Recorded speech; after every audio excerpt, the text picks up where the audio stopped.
Değişim bizim ile, dönüşüm bizim ile. Değişim bizim ile, dönüşüm bizim ile. Değişim bizim ile, dönüşüm bizim ile. Değişim bizim ile, dönüşüm bizim ile.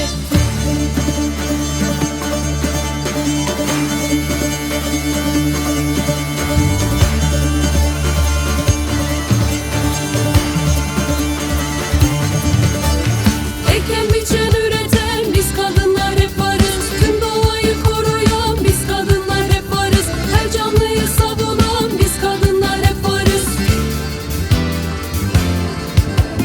Bu sistemi birlikte biz değiştireceğiz.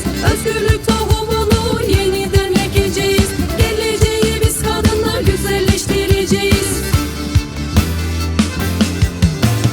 Buradayız ve kadınlarla değiştireceğiz.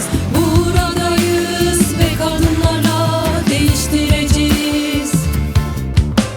Meydanlarda her yerde güçlüyüz hep birlikte. Yaşamı kadın ile kuracağız, kuracağız, kuracağız yeniden.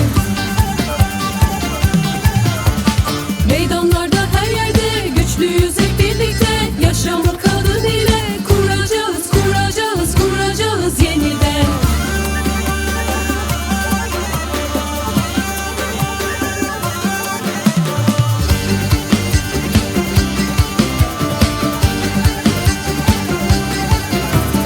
Değişim bizim ile, dönüşüm bizim ile. Değişim bizim ile, dönüşüm bizim ile. Değişim bizim ile, dönüşüm bizim ile. Değişim bizim ile, dönüşüm bizim ile.